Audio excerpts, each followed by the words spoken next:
Yo, YouTube, what's up with your boy, Sports and Fitness Rants? I'm back, guys. Click that like button. Subscribe to my channel. What's up, y'all? Welcome back, guys. Welcome back, man.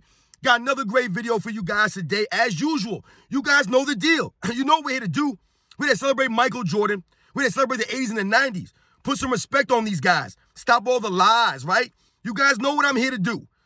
And in this video, we're going to talk about Michael Jordan and how there were only 3 stats that he was ever concerned with. There were 3 stats that he was always looking out for, right? We're going to talk about in this video. And I want to thank all you guys, man, for all your love, for subscribing to my channel, for your comments, for watching my videos, man. It means a lot to me, guys. It really does. I'm humbled by all of this, guys. It means so much, man. Because like I always tell you guys, I know my videos are not fancy, they're not flashy. I try to hit you guys with the information, with the facts.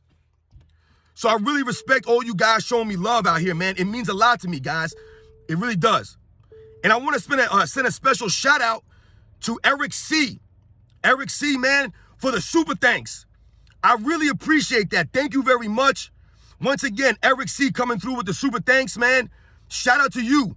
And thank you, man. It means a lot, man. It really does, man. I'm glad you guys enjoy the content. You guys enjoy the videos. So much respect to Eric C. and all you guys worldwide, man, for watching my videos, for supporting my channel, man, through your subscribing, through your views. It means a lot, guys. And you guys know what to do. Turn the volume all the way up. Hit that play button. Remember, these videos are for educational purposes. And let's roll. So, yes, guys, when we talk about stats, right, we talk about Michael Jordan. I've done a video in the past about how Michael Jordan never played for stats per se, right? He wasn't always concerned about how many points or rebounds or assists he had. That wasn't really, what drove him, right? It was the winning, right? He wanted to win. He always wanted to improve his game. That's what it was about for him. Always winning. It didn't really matter about the numbers per se, right? And we all get that, right? We know that was never what drove Michael Jordan.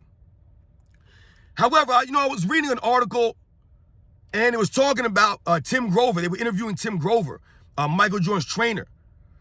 And you guys may have, heard this before or read the same article. And he was basically talking about these stats that Michael Jordan was concerned about. The things on the stat sheet that he did want to know, right? And those 3 things were how many free throws he missed, how many turnovers he had, and how many fouls he committed. Those were the 3 quote-unquote stats that Michael Jordan was always interested in knowing, every game, right?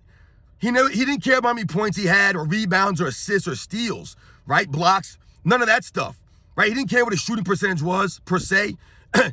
He was more concerned about the things that he wasn't supposed to do, because he often said that I'm supposed to score, I'm supposed to rebound, I'm supposed to involve my teammates, getting assists, things like that, right? I'm supposed to play defense. Those were things that he said he was just supposed to do, right?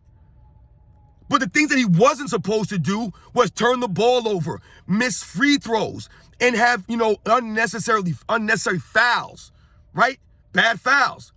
Because I've also told you guys in past videos that Michael Jordan early in his career on the defensive end, one of his weaknesses or one thing that you could point to as a liability on Michael Jordan's defensive end was sometimes he was too aggressive. So he would pick up, quick fouls sometimes, right, guys? You know what I'm talking about. You know the deal. Especially those first, 3-4 years in the NBA when Michael Jordan was doing everything on the defensive end and on offense, right? He didn't really have a team yet. Michael Jordan was known for being very aggressive on the defensive end. And sometimes he would pick up, cheap fouls, reaching, going for a block and smacking the guy in the head, from behind. All these things. Michael Jordan would have this happen to him sometimes early in his career.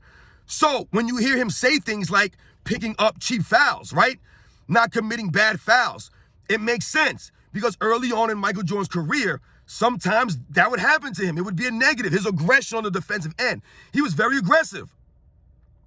But that was also a positive for Michael Jordan, right? That was also what made him a great defensive player, was his aggression, right? When we think about turnovers, right? I've talked about this in the past, right? How Michael Jordan rarely turned the ball over, guys.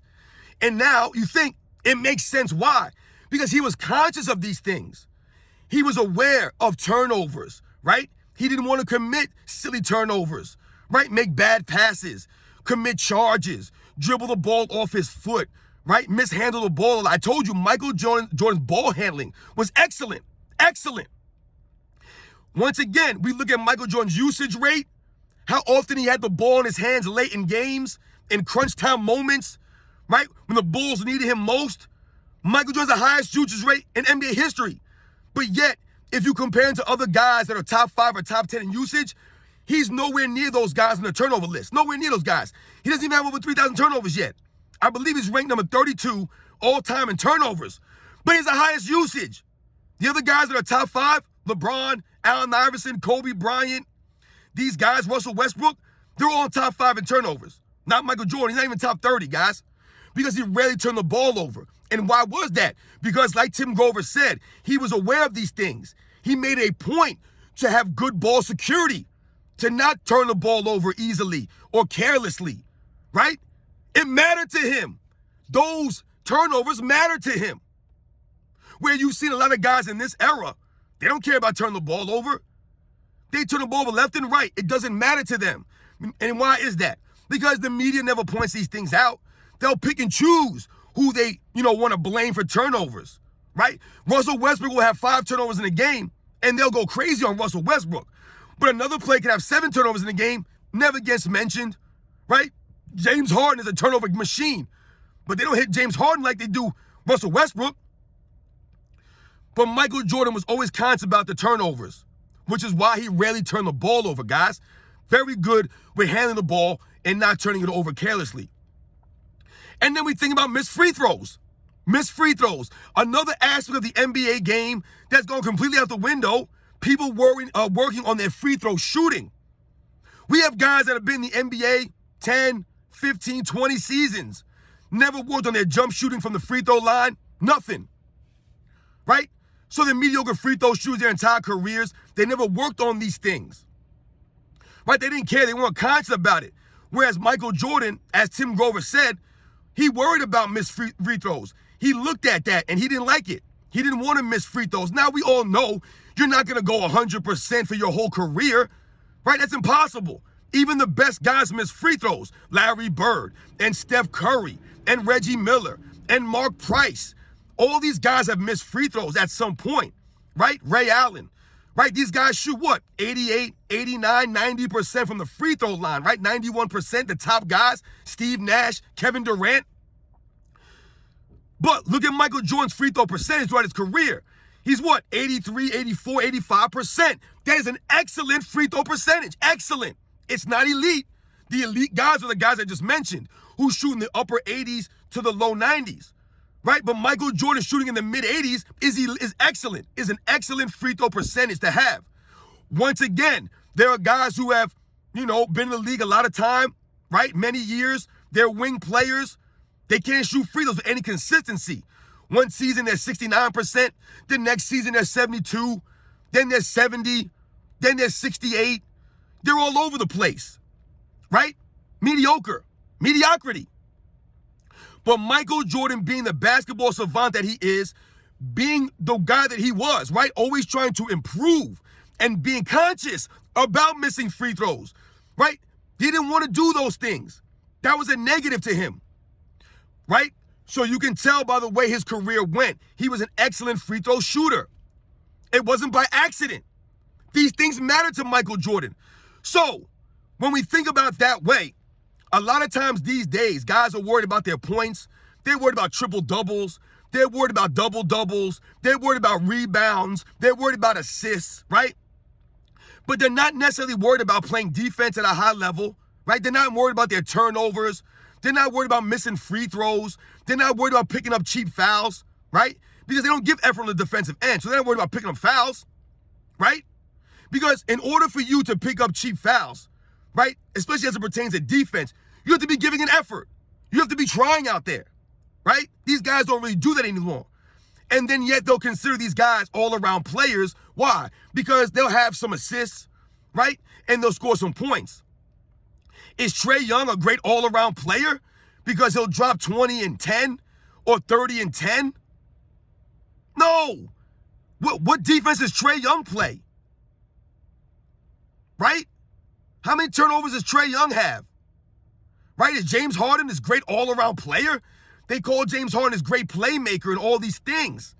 The man turns the ball over left and right. He's traveling all over the court. He's palming and carrying the ball all over the place. He gives zero effort on the defensive end. He's not a great all-around player. He's one-dimensional.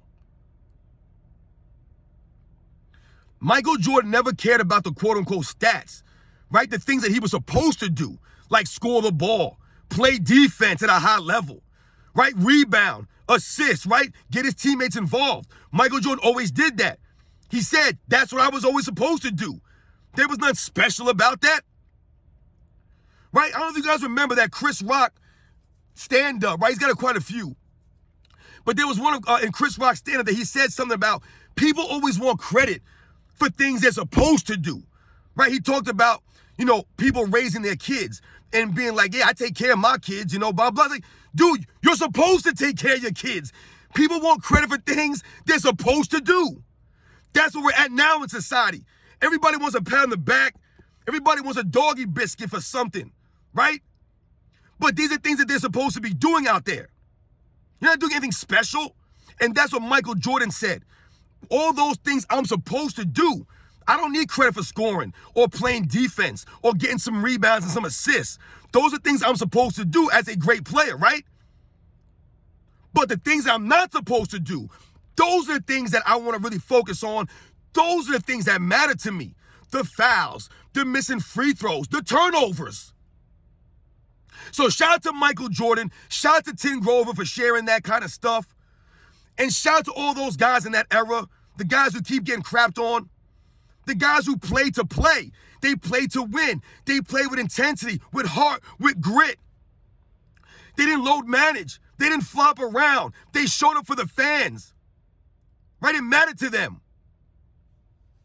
Shout out to all those guys, man. A lot of guys now, not saying everybody, but a lot of guys now, they're only worried about the box score. They're only worried about their points, rebounds, and assists. That's all they're concerned about. Because that's all the average fan cares about these days, right? These average basketball fans now, these young kids who think that they're fans, they're not. They're only interested in the numbers. They don't watch the game, and they don't realize that a lot of the guys that we grew up watching back in those days would impact the game without impacting the box score. I told you, there were many games where Michael Jordan had a quote-unquote bad night shooting the ball, but he was just as effective as a night that he scored 50. It didn't matter because he impacted the game in other ways, right? There have been all kinds of plays like that in NBA history. It doesn't matter what you do in the box score. The impact is on the court, right? Jason Kidd was one of my favorite players who impacted the game like that. Jason Kidd could have 0 points, right? And the man would have a huge impact on the game because of his ability to play defense, his ability to get other people involved to play make, right? His hustle, his rebounding ability, all those things contribute to winning. Diving on the floor for loose balls. The hustle.